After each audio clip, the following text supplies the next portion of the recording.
She said, "Oh my God, you're overreacting. It was just a birthday text to my ex." After I found her midnight messages saying she missed him, I said, "No, I'm reacting just enough." She didn't think it was funny when his girlfriend responded to my screenshot, and the group chat exploded within minutes. All I've ever really wanted is a quiet life. I like my quiet job, I like my quiet apartment, and I like my weekends quiet. For a while I thought my girlfriend Sarah liked that too. I thought the life we were building together, a life based on mutual respect and peaceful partnership, was what she wanted. It turns out, she just liked having a quiet place to come home to after she was done creating chaos everywhere else. The main source of chaos was her relationship with her ex-boyfriend Mark. They had dated for a couple of years before me, but they remained the central pillars of a large, tightly knit group of friends from high school. This friend group was her entire world. They had a massive, constantly buzzing group chat that was the source of all their social plans, gossip, and drama. I was never a part of it. I was the outsider, the new guy. I was fine with that. I didn't need to be part of their inside jokes. I just needed the woman I was with to respect our relationship. I always had a feeling that the line between friend and ex-boyfriend was blurry for her and Mark. There was a little too much familiarity in their interactions, a few too many late-night phone calls that she would take in another room. But I'm not the kind of guy who snoops. I believe in giving people enough rope to either build a bridge or hang themselves. The rope ran out last Friday night. It was Mark's birthday. Sarah and I were watching a movie. She was on her phone, texting away. I didn't think much of it until I saw her quickly angle the phone away as I glanced over. A moment later, she announced she was tired and was going to bed. It was barely 10 p.m. It felt off. After the movie ended, I went to the kitchen to get a glass of water. Her phone was on the counter, where she'd left it on the charger. The screen was dark. As I reached for a glass, my own phone buzzed in my pocket. It was a low-battery notification. I sighed, realized I had left my charger in the bedroom where she was sleeping, and had a stupid idea. I knew her phone used the same charger as mine. I picked up her phone to unplug it and plug mine in. As my hand touched it, the screen lit up with a notification. It was a new message from someone in the group chat. But right below it, on the lock screen, was the preview of the last message she had sent. It was an iMessage to Mark. The timestamp was 12:01 a.m. The message was simple and devastating. "Happy birthday. I really miss you." I felt the air leave my lungs. I really miss you. It wasn't just a friendly greeting. It was a confession. It was a secret desire, sent in the first minute of his birthday, while I was sitting in the next room. The disrespect was so profound, so blatant, that it felt like a physical blow. The quiet life I had been trying to build was a sham. I was just the guy she came home to when she was done missing someone else. I didn't unplug her phone. I plugged mine into the wall outlet. I went to bed and lay there in the dark, not sleeping, just thinking. The next morning, I waited for her to wake up. I was calm. The emotional storm had already passed through me during the long, dark hours of the night, and all that was left was a cold, hard resolve. I made coffee, and when she came into the kitchen, looking refreshed and happy, I confronted her. I didn't raise my voice.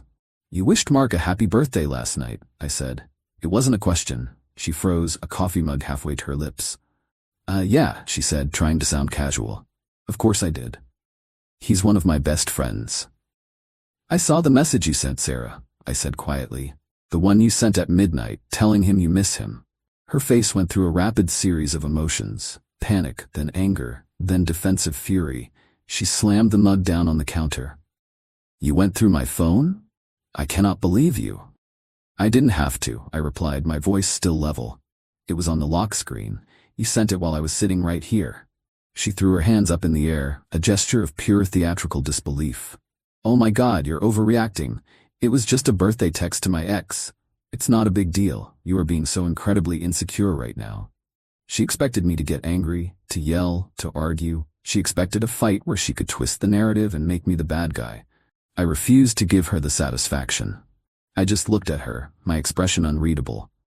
"No, Sarah," I said, my voice calm and final. "I'm reacting just enough."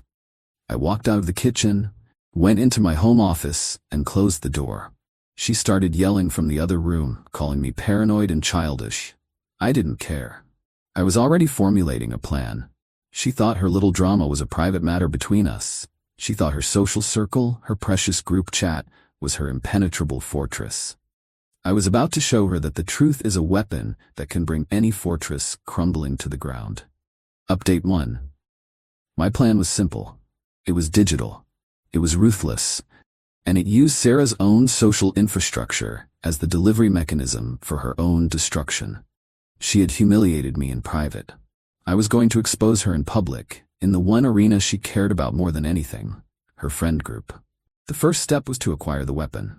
That afternoon, while she was out getting some space, I used my laptop to log into our shared phone account under the guise of checking our data usage. From the carrier's website, I had access to a detailed log of all text messages. I found the message she sent to Mark at 12:01 a.m. I took a crystal clear, undeniable screenshot of the conversation log, showing her number, his number, the exact wording, and the timestamp. The evidence was secured. The second step was identifying the right target. Just exposing Sarah wasn't enough. For maximum impact, I needed to detonate her entire secret ecosystem. That meant involving the other person being betrayed, Mark's new girlfriend. Sarah had complained about her for months. Her name was Jenna, and she was, according to Sarah, a sweet but simple girl who didn't really get their group's dynamic. I found Jenna easily on Instagram. Her profile was public, filled with happy, smiling pictures of her and Mark. My heart actually ached for her for a moment. She had no idea her sweet boyfriend was getting "I miss you" texts from his ex at midnight. I created a new, anonymous Instagram account. It took 5 minutes. Then I sent a message to Jenna. It was polite, direct, and devastating. "Hi Jenna. You don't know me, but I need to share something with you that I believe you have a right to know. I am the boyfriend of Sarah, Mark's ex. I'm sure you're aware they are still friends. Last night, on his birthday, Sarah sent him the attached message. I am ending my relationship over this, and I felt you deserved the same truth I found. I am very sorry to be the one to tell you this." I attached the screenshot. I hit send. Then I logged out of the anonymous account and deleted it. The missile was launched. The third and final step was to wait and watch the fireworks, which I knew would be spectacular. The key to the plan was the group chat. Sarah, Mark, and their entire high school crew lived and breathed in this chat. It was a digital town square of about 30 people. I wasn't in it, but a good friend of mine, Tom, was. Tom had been my friend since college and had only been added to the chat because his girlfriend was part of the original crew. He had always found the group's dynamic, especially the Sarah and Mark show, to be weird and unhealthy. He was my inside man. I texted Tom, "Hey man, little bit of a personal drama situation going down. You might want to keep an eye on your big group chat for the next little while. Things might get interesting." He texted back a single word: "Finally." I didn't have to wait long. About an hour after I sent the message to Jenna, my phone started buzzing with texts from Tom. Holy! She did it. Jenna just posted the screenshot in the chat. The whole thing is on fire. He started forwarding me screenshots from the group chat, and it was glorious chaos. Jenna had posted my screenshot with a single, brutal caption aimed at Mark. "So glad you and Sarah are still so close. Don't worry about my birthday present. This is gift enough. We are done." The chat immediately exploded. The first messages were confused. "What is this? Is this real?" Then Sarah jumped in, trying to do damage control. "That's fake. My psycho boyfriend photoshopped that. He's just trying to break us up." But her lie was too weak. The screenshot was clearly from a carrier log, not a simple phone screen. It looked official. Then Mark replied, and it was a catastrophic mistake. "Jenna, calm down. It's not what you think. Sarah was just emotional." He had just confirmed it was real. He had thrown Sarah under the bus to try and save himself. The group chat then devolved into a full-blown civil war. People started taking sides. Some of Sarah's loyal friends attacked Jenna, calling her crazy for airing dirty laundry. Others turned on Sarah and Mark, disgusted by the deceit. Messages were flying back and forth. "I can't believe you would do that, Sarah." "Mark, you're a scumbag for letting this happen." "Jenna, good for you for calling them out." "This is a private matter. You guys are blowing it up." I sat on my couch, reading the forwarded screenshots as they poured in, and felt a profound sense of calm.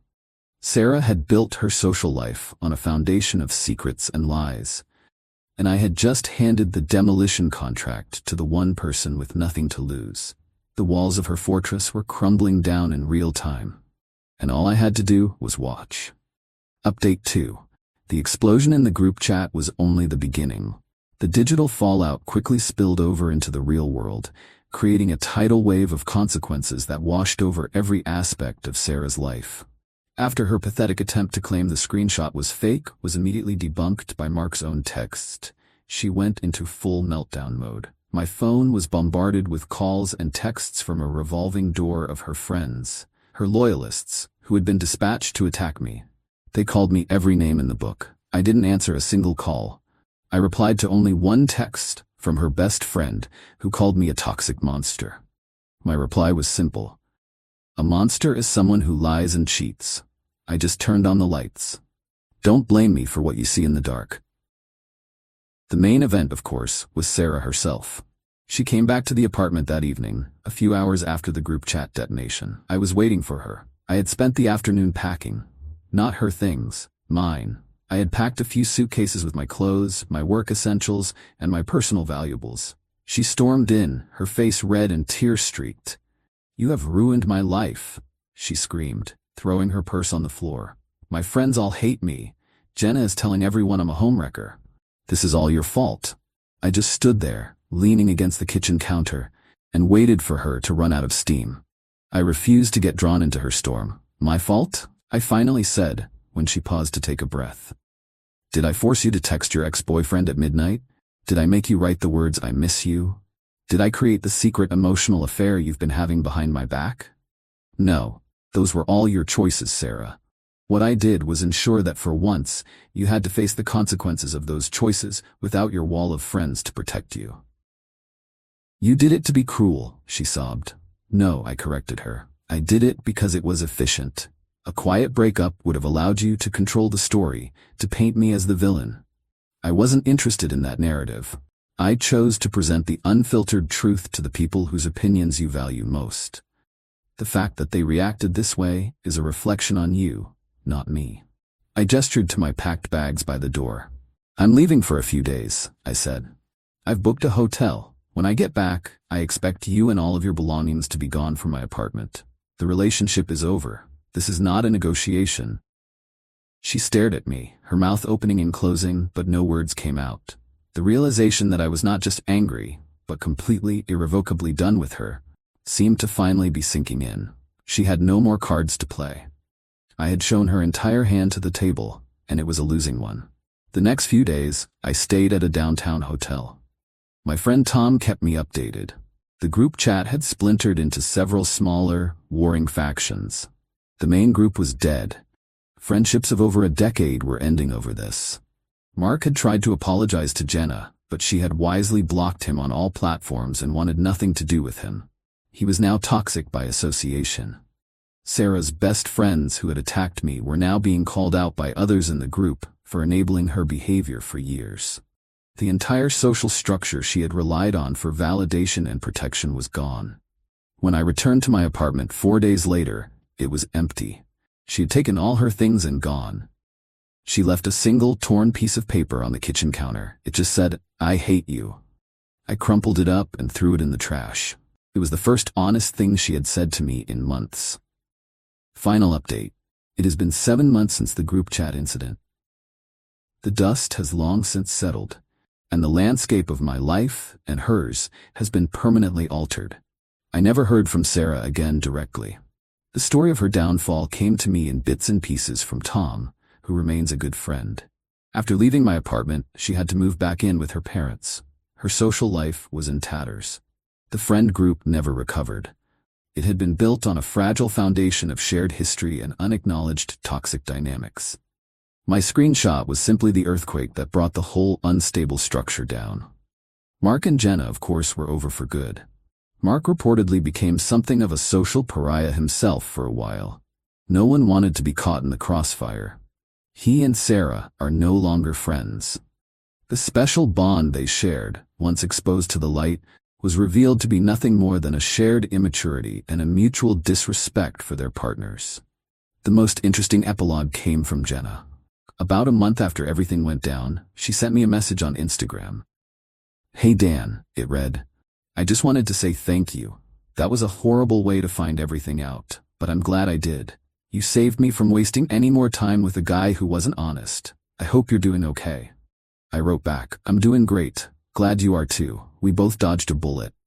My revenge wasn't loud or flashy. It was a single, precise action with maximum leverage. I didn't have to fight her. I didn't have to argue. I just had to present the truth to the right people. She had spent years curating her image, hiding behind a wall of social protection. I took one screenshot and knocked the whole wall down, forcing her to stand in the rubble of her own creation. She called me overreacting, but the fallout proved my reaction was perfectly proportional. Her actions had the potential to ruin 2 relationships and countless friendships. My reaction simply ensured that the consequences landed squarely on the people who deserved them. My life is quiet now, just the way I like it. I have my apartment back. I have my peace. I learned a valuable lesson. Some people use friendship and love as a shield to hide their bad behavior. The most effective response isn't to try and break the shield, but to simply show everyone what they're hiding behind it. She thought she was playing a game I didn't understand, but I understood it perfectly. I just refused to play by her rules, and that made all the difference.